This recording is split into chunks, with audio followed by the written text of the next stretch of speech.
আজকে আমি যে বিষয়টা নিয়ে আলোচনা করতে চলেছি সেটা হচ্ছে তড়িৎ উৎসের শ্রেণীবিভাগ। তড়িৎ উৎস সম্পর্কে তোমাদের পূর্ববর্তী চ্যাপ্টারে আলোচনা করা হয়েছে। পূর্ববর্তী যে ক্লাস নিয়েছিলাম সেখানে আলোচনা করেছি তড়িৎ উৎস ব্যাপারটা কি। তোবার একবার মনে করিয়ে দিচ্ছি যে স্থির মানের তড়িৎ প্রবাহ পেতে গেলে কোনো বর্তনীতে তখন আমাদের তড়িৎ উৎসের সাহায্যের দরকার হয়, এবং তড়িৎ উৎস দুটো বিন্দুর মধ্যে বিভব পার্থক্যকে সবসময় বজায় রাখে। সেই জন্যই সেটা স্থির মানের তড়িৎ প্রবাহকে পাঠাতে পারে আর কি, অর্থাৎ বিভব পার্থক্য সৃষ্টি করে পরিবাহীর মধ্য দিয়ে তড়িৎ প্রবাহ কন্টিনিউ রাখার জন্য তড়িৎ উৎস ব্যবহার করা হয়। এখন এই তড়িৎ উৎস বিভিন্ন রকমের হয়। মূলত তড়িৎ উৎসকে দুরকমভাবে ভাগ করা হয়। একটা হচ্ছে তড়িৎ কোষ, এক নম্বর হচ্ছে তড়িৎ কোষ। তড়িৎ কোষ এগুলো সম্পর্কে তোমাদের ধারণা আছে, তড়িৎ কোষ থেকে অনেক ছোটোবেলা থেকেই তোমরা শুনছো তড়িৎ কোষ। আর একটা হচ্ছে ডায়নামো। ডায়নামো এখানে বুঝতেই পারছো যে এখানে যান্ত্রিক শক্তির সাহায্যে তড়িৎ শক্তি উৎপন্ন করা হয়। আর তড়িৎ কোষ হচ্ছে এখানে বিভিন্ন ধরনের রাসায়নিক পদার্থ ব্যবহার করে বা কোনো সচল যন্ত্র ব্যবহার না করে আমরা তড়িৎ কোষ উৎপন্ন করে থাকি এবং তড়িৎ উৎস হিসাবে ব্যবহার করে থাকি। এখন এই তড়িৎ কোষ বিভিন্ন ধরনের হয়ে থাকে। আমাদের মূলত আলোচনার বিষয় তড়িৎ কোষ। এই তড়িৎ কোষ আবার বিভিন্ন রকমের হয়ে থাকে। তার মধ্যে যেমন রাসায়নিক কোষ রয়েছে, সেরকম সৌর কোষ রয়েছে, আলোক তড়িৎ কোষ রয়েছে ইত্যাদি। আমরা রাসায়নিক কোষটা নিয়েই আলোচনা করব। তড়িৎ কোষটা রাসায়নিক পদার্থ নিয়ে যখন তৈরি হয়, রাসায়নিক কোষ বলা হয় তাকে। সেই রাসায়নিক কোষ এছাড়াও রয়েছে আলোক তড়িৎ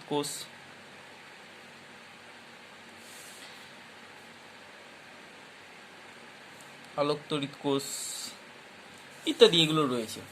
এখন আমরা যে রাসায়নিক কোষের কথা বলছি, রাসায়নিক কোষ বিভিন্ন ধরনের হয়ে থাকে। সেই রাসায়নিক কোষটা নিয়ে আমাদের আলোচনা করতে হবে। তার মধ্যে মূলত যেটা রয়েছে সেটা রয়েছে একটা প্রাথমিক কোষ আর একটা হচ্ছে গৌণ কোষ।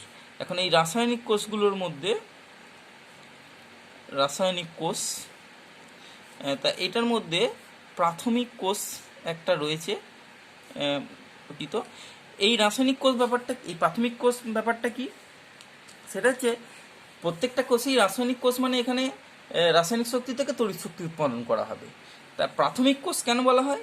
প্রাথমিক কোষ এই জন্য বলা হয় যে এই ধরনের কোষটায় যে রাসায়নিক পদার্থগুলো রয়েছে সেগুলোর সাহায্য নিয়ে যখন বহির্বর্তনীতে তড়িৎ প্রবাহ পাঠানো হয়, তারপরে যখন তড়িৎ প্রবাহ পাঠানো সম্পূর্ণ হয়ে যায়, কোষটা তার ভিতরকার রাসায়নিক পদার্থগুলো সম্পূর্ণভাবে নিষ্ক্রিয় হয়ে পড়ে একসময়। এই নিষ্ক্রিয় হয়ে যাওয়া রাসায়নিক পদার্থগুলোকে আর কোনোভাবেই কিন্তু পূর্বের অবস্থায় ফিরিয়ে আনা যায় না। অর্থাৎ যদি ফরওয়ার্ড প্রসেস এবং ব্যাকওয়ার্ড প্রসেস ভাবো, ফরওয়ার্ড প্রসেসে আমরা রাসায়নিক শক্তি থেকে তড়িৎ শক্তি পাচ্ছি। এখানে আমরা রাসায়নিক শক্তি থেকে আমরা তড়িৎ শক্তি পাবো, কিন্তু কোনোভাবেই এই তড়িৎ শক্তির সাহায্য নিয়ে আমরা নিষ্ক্রিয় হয়ে যাওয়া কোষটার যে উপাদানগুলো সেগুলোকে আর ফিরিয়ে নিয়ে আসতে পারবো না। অর্থাৎ ড্যামেজ হয়ে যাবে। যখন এই কোষটা তার সম্পূর্ণ কর্মদক্ষতা প্রকাশ করার পর এটা সম্পূর্ণভাবে ড্যামেজ হয়ে যাবে। সেই জন্যই এটা প্রাথমিক কোষ, কারণ একে কোনো বাহ্যিক তড়িৎ শক্তির সাহায্যের প্রয়োজন হয় না একে রিচার্জ করার জন্য বা পূর্ববর্তী রাসায়নিক পদার্থগুলি পূর্ববর্তী অবস্থায় ফিরিয়ে নিয়ে যাওয়ার জন্য। সেই জন্য এটা প্রাথমিক কোষ বলা হয়। সাধারণত আমরা যে সমস্ত নির্জল কোষ ব্যবহার করে থাকি, যে নির্জল কোষ আমরা যে ব্যাটারিগুলো ব্যবহার করি বা সেল যেগুলো, নির্জল কোষ, ড্যানিয়েল কোষ, এইগুলো হচ্ছে প্রাথমিক কোষের মধ্যে পড়ে। তারপর লেকল্যান্ডস কোষ,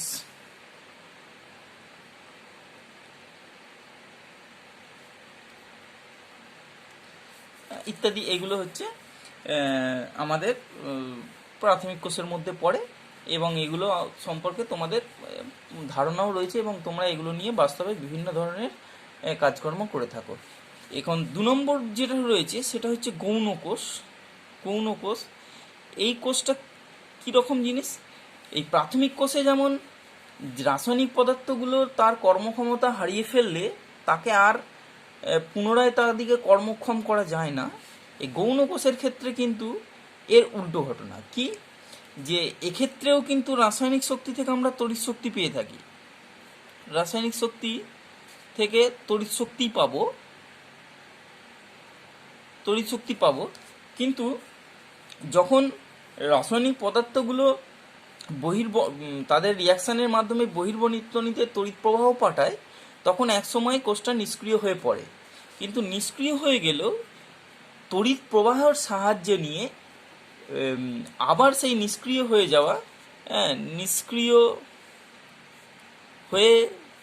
যাওয়া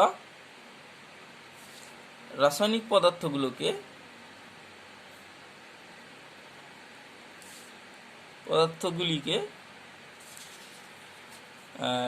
বিপরীত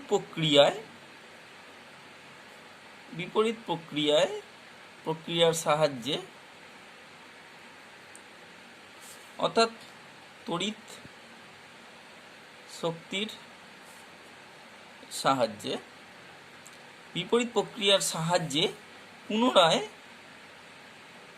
পুনরায় কার্যক্ষম করা যায়। ঠিক আছে, অর্থাৎ একবার একটা কোষ যদি আমরা তৈরি করে ফেলি গৌণ কোষ, তাহলে সেই গৌণ কোষটাকে আমরা বারবার ব্যবহার করতে পারবো। হ্যাঁ, বারবার আমরা ব্যবহার করতে পারবো। ঠিক আছে, সেই জন্য এটাকে গৌণ কোষ বলা হয়। অর্থাৎ এই কোষটাকে আমরা নিষ্ক্রিয় হয়ে যাওয়া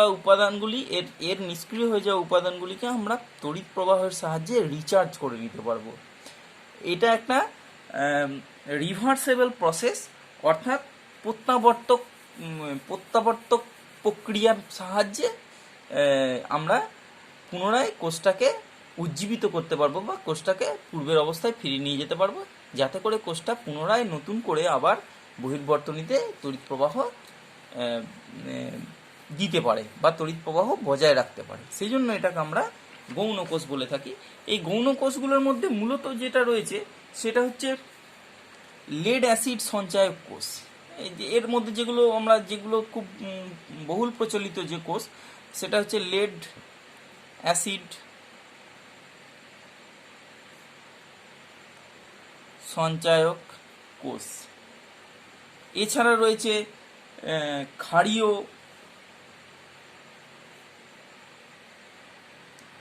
সঞ্চায়ক কোষ। মূলত এই দুটোই কোষ আমাদের গৌণ কোষের মধ্যে পড়ে। যে দুটো কোষ সম্পর্কে আমরা একটু ধারণা নেব, যে অ্যাসিড সঞ্চায়ক কোষ জিনিসটা কি এবং ক্ষারীয় সঞ্চায়ক কোষ ব্যাপারটা কি, এগুলো নিয়ে আমরা একটু ধারণা নেব। এখন এই গৌণ কোষটা একটু বলে নিই, যে গৌণ কোষটা দুরকমভাবে কাজ করে। একটা হচ্ছে তড়িৎ ক্ষরণ। এই ব্যাপারটা কি, তড়িৎ ক্ষরণ কিভাবে হয়? তড়িৎ ক্ষরণ মানে আর কিছুই নয়, যে ফুললি চার্জ যে কোষটা রয়েছে সেটার সঙ্গে যখন আমরা কোনো বর্তনী সংযোগ করি বা বদ্ধ বর্তনী যখন থাকে বা ক্লোজ সার্কিট যখন আমরা সংযুক্ত হয়, তখন এই বহির্বর্তনীতে তড়িৎ প্রবাহ পাঠানোটাকেই আমরা বলে থাকি তড়িৎ ক্ষরণ। তড়িৎ প্রবাহ পাঠানোকেই তড়িৎ ক্ষরণ বলা হয়। মানে বহির্বর্তনীতে যখন তড়িৎ প্রবাহটা পাঠাচ্ছে সেই ঘটনাটাই হলো তড়িৎ ক্ষরণ। আর এছাড়া দু নম্বরটা কি? দু নম্বরটা হচ্ছে তড়িৎ আহিতকরণ।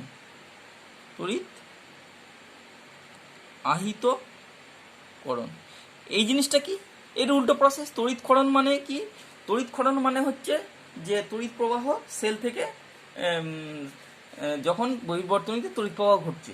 আর তড়িৎ আহিতকরণ ঠিক উল্টো ঘটনা, অর্থাৎ যখন তড়িৎ ক্ষরণ হয়ে যাওয়ার পর কোষটা প্রায় নষ্ট দিকে গেছে বা প্রায় অকেজো হয়ে যাওয়ার অবস্থায় পৌঁছে গেছে, তখন তড়িৎ প্রবাহের সাহায্যে যে কোনো বাহ্যিক তড়িৎ উৎস তড়িৎ প্রবাহের সাহায্যে বা কোনো তড়িৎ উৎসের বাহ্যিক, কিন্তু এটা বাইরে থেকে বাহ্যিক তড়িৎ উৎসের সাহায্যে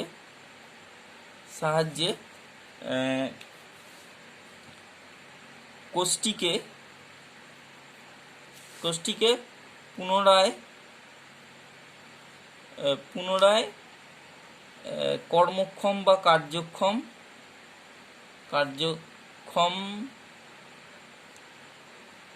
করার ঘটনাকে তড়িৎ আহিতকরণ বলে।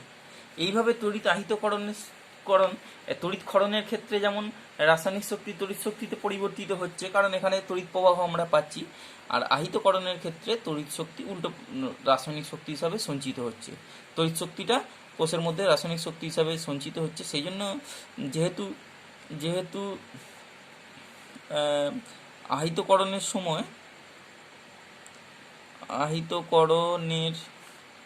সময় তড়িৎ শক্তি কোষটির মধ্যে রাসায়নিক শক্তি হিসাবে সঞ্চিত হচ্ছে, তাই এটিকে সঞ্চয়ক কোষ বা কখনো কোনো সঞ্চয় কোষ বলা হয়। ঠিক আছে, তাহলে এইভাবে গৌণ কোষটা কাজ করছে, এবং এই গৌণ কোষ দু রকমের হয়, লেড অ্যাসিড সঞ্চয়ক কোষ, ক্ষারীয় সঞ্চয়ক কোষ। এগুলো একটু আমি বলছি এগুলো কিভাবে কাজ করছে। এগুলো খুব ইজিলি ব্যাখ্যা করা যায়, যেটা তোমরা তড়িৎ বিশ্লেষণ যে আগে তোমাদের ধারণা রয়েছে সেই তড়িৎ বিশ্লেষণ প্রক্রিয়াটায় সাহায্যেই এখানে আমাদের বিষয়টা আলোচনা করা হবে। এখন আমরা যে দুই প্রকার সঞ্চয় গৌণ কোষ পড়লাম, সেগুলোর মধ্যে লেড অ্যাসিড সঞ্চয়ক কোষ এবং ক্ষারকীয় সঞ্চয়ক কোষ, এগুলো সম্পর্কে একটু জেনে নেব। এই লেড অ্যাসিড সঞ্চয়ক কোষটা, এর যে সক্রিয় উপাদান অর্থাৎ কোষের মধ্যে যে তড়িৎদ্বার এবং তড়িৎ বিশ্লেষক পদার্থ যেগুলো নেওয়া হবে আর কি, সক্রিয় উপাদানের মধ্যে ধনাত্মক তড়িৎদ্বার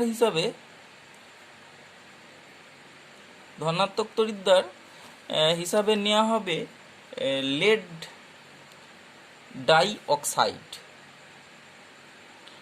ডাইঅক্সাইডকে ধনাত্মক তড়িৎদ্বার হিসাবে নেওয়া হবে, এবং ঋণাত্মক তড়িৎদ্বার হিসাবে নেওয়া হয়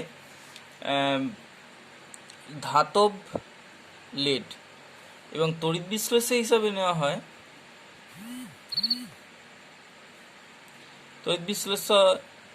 পদার্থ হিসাবে নেওয়া হয়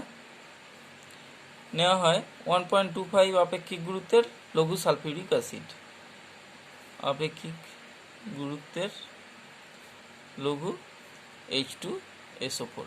এগুলো হচ্ছে মূলত সক্রিয় উপাদান। এখন এই কোষটার তড়িৎচালক বলের মান প্রথমে একটু বেশি থাকে। তড়িৎচালক বলের মান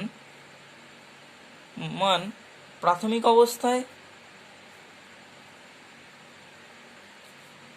2.2 ভোল্ট, কিন্তু কিছুক্ষণ ব্যবহারের পর এটা হয়ে যায়, ব্যবহারের পর এটা 2.0 ভোল্ট হয়ে যায়। ঠিক আছে, এইভাবে এই 2.0 ভোল্টটা বা 2 ভোল্টটা বেশ কিছুক্ষণ মানে দীর্ঘক্ষণ স্টেডি থাকে, আর তারপরে আরও 1.8 ভোল্ট হয়ে যায়। এরা এই কোষটার অভ্যন্তরীণ রোধ প্রায় নেই বললেই চলে। অভ্যন্তরীণ রোধ খুব কম। সেজন্য কি হয়, এটি দীর্ঘক্ষণ স্থির মানের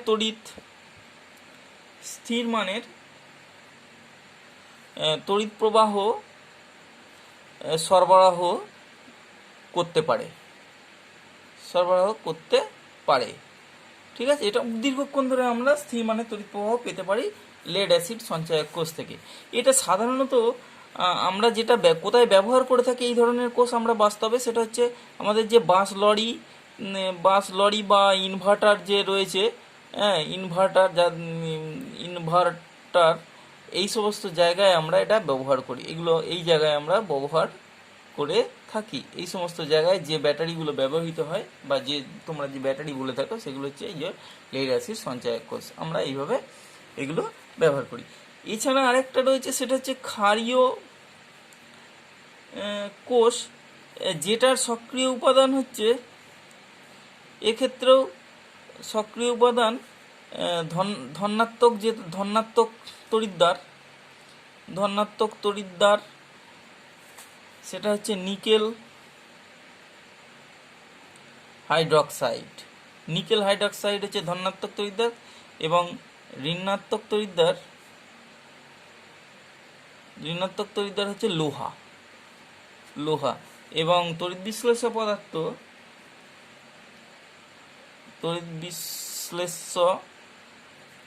পদার্থ হলো কস্টিক, পটাশ বা কেওএইচ।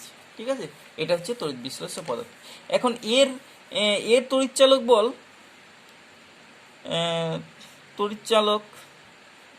বল লেড অ্যাসিডের চেয়ে একটু কম, সেটা হচ্ছে 1.3 ভোল্টের মতো এন, এবং অভ্যন্তরীণ রোধ কম, কিন্তু লেড অ্যাসিডের চেয়ে একটু বেশি।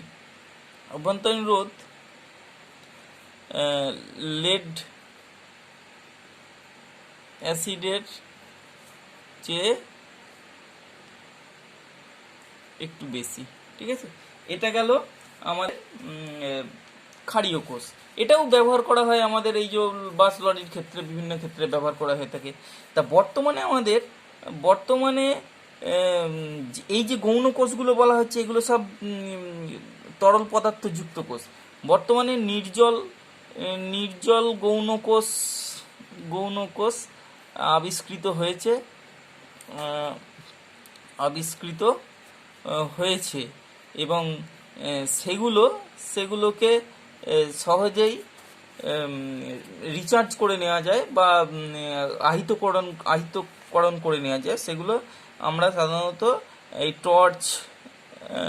টর্চ, ঘড়ি, ডিজিটাল ক্যালকুলেটর, এই সমস্ত জায়গায় আমরা ব্যবহার করছি, ইত্যাদিতে ব্যবহার করা হচ্ছে। ঠিক আছে, তাহলে এইগুলো আমাদের যে গৌণ কোষ রয়েছে, সেই গৌণ কোষের যে ভাগগুলো, সেগুলো সম্পর্কে একটু বলা হলো। এখন আমাদের এই গৌণ কোষের সামর্থ্য সম্পর্কে একটু জানতে হবে। গৌণ কোষের সামর্থ্য ব্যাপারটা কি? সামর্থ্য ব্যাপারটা হচ্ছে যে যখন সম্পূর্ণ আহিত অবস্থা থেকে পুরোপুরি মানে ফুললি চার্জ করা রয়েছে, সেই অবস্থা থেকে যখন পুরোপুরি সমস্ত চার্জ ওর খরিত হয়ে যাবে বা যখন পুরো চার্জটা শেষ হয়ে যাবে, তা এই অবস্থায় যাওয়া পর্যন্ত বহির্বর্তনীতে যে পরিমাণ তড়িতাধান পাঠাবে, সেটাই হবে ওই কোষটির সামর্থ্য। সেটা একটু লেখা যাক। সম্পূর্ণ আহিত অবস্থা থেকে সম্পূর্ণ খরিত অবস্থায় যাওয়া পর্যন্ত গৌণ কোষটি বহির্বর্তনীতে যে পরিমাণ তড়িতাধান পাঠাতে পারে, তাকে ওই কোষের সামর্থ্য বলা হয়ে থাকে। এই সামর্থ্যের একক আছে। সামর্থ্যের একক, সেটাকে বলা হয় অ্যাম্পিয়ার ঘন্টা। এটা হচ্ছে সামর্থ্যের একক। এবং 1 অ্যাম্পিয়ার, একে এই শর্টে AH লেখা হয়। 1 AH সমান লেখা হয় যে 1 ampere into 1 hour is equal to 1 ampere into 3600 second সমান 3600 কুলম। অর্থাৎ 1 অ্যাম্পিয়ার হাওয়ার সমান 3600 কুলম, এতটা পরিমাণ আধান বোঝাবে। ঠিক আছে, এটা গৌণ কোষের সামর্থ্য হয়ে গেল। এখন আমাদের গৌণ কোষের কর্মদক্ষতা ব্যাপারটা একটু বুঝে নিতে হবে। কর্মদক্ষতা জিনিসটা কি? কর্মদক্ষতা হচ্ছে যে আমরা যখন কোনো কোষকে আহিত করব বা কোষকে যখন খরিত করা হবে, সেই দুটো অবস্থায় যে আধানের পার্থক্য হয়ে যায় আর কি। অর্থাৎ আহিত করার সময় যে পরিমাণ আমরা আধান দিই, খরিত হওয়ার সময় সেই পরিমাণ আধান কিন্তু আমরা ফিরে পাই না। তা সেই জন্য এই দুই প্রাপ্ত আধান এবং প্রদত্ত আধানের যে অনুপাত রয়েছে সেটাকেই আমরা বলে থাকবো যে কর্মদক্ষতায়। কর্মদক্ষতা দুরকমভাবে পাওয়া যায়, একটা হচ্ছে আধানের ভিত্তিতে আর একটা হচ্ছে শক্তির ভিত্তিতে। তা আধানের ভিত্তিতে যেটা হয় সেটাকে অ্যাম্পিয়ার অ্যাম্পিয়ার ঘন্টা কর্মদক্ষতা বলা হয়। একটা হচ্ছে অ্যাম্পিয়ার অ্যাম্পিয়ার ঘন্টা কর্মদক্ষতাটা কিভাবে এক্সপ্লেন করা হয় বা কিভাবে আমরা এটা সংজ্ঞায়িত করি, সেটা হচ্ছে তড়িৎকরণের সময় প্রাপ্ত আধান এবং আহিতকরণের সময় প্রদত্ত আধানের অনুপাত, তড়িৎ আধানের যে অনুপাত, সেইভাবেই আমরা অ্যাম্পিয়ার ঘন্টা কর্মদক্ষতাকে সংজ্ঞায়িত করি। আর আরেকটা আছে শক্তির ভিত্তিতে, সেটা হচ্ছে ওয়াট ঘন্টা কর্মদক্ষতা। সেটা কি তড়িৎকরণের সময় প্রাপ্ত শক্তি এবং আহিতকরণের সময় প্রাপ্ত শক্তি, আহিতকরণের সময় প্রদত্ত শক্তি। কারণ আহিতকরণের সময় যে পরিমাণ শক্তি দেওয়া হয়, তড়িৎকরণের সময় সেই পরিমাণ শক্তি ফেরত পাওয়া যায় না, এর ফলে কিছুটা লস হয়ে যায় শক্তি। তা সেই জন্যই এখানে কর্মদক্ষতা প্রশ্নটা আসে এবং কর্মদক্ষতাকে হিসেব করতে হয়, তখন আমাদের এইভাবে কর্মদক্ষতাটা বের করে নেওয়া যাবে গৌণ কোষের ক্ষেত্রে। এই পর্যন্ত। এছাড়া আমাদের আরেকটা করতে হয় যে আমাদের যে প্রাথমিক কোষ পড়লাম এবং গৌণ কোষ পড়লাম, সেই প্রাথমিক কোষ এবং গৌণ কোষের কিছু পার্থক্য আমাদের করে রাখতে হবে, কারণ এগুলো 2-1 নম্বরে যদি প্রশ্ন পড়ে যে পার্থক্য কী রয়েছে সেগুলো আমাদেরকে করতে। পার্থক্য মূলত আমরা যে ব্যাখ্যাটা করেছি বা এক্সপ্লেন করেছি সেখান থেকে পার্থক্যটা তৈরি করে নেওয়া যাবে, সেটা একটু করে নিতে হবে। ঠিক আছে, এই পর্যন্ত আজকে রইল।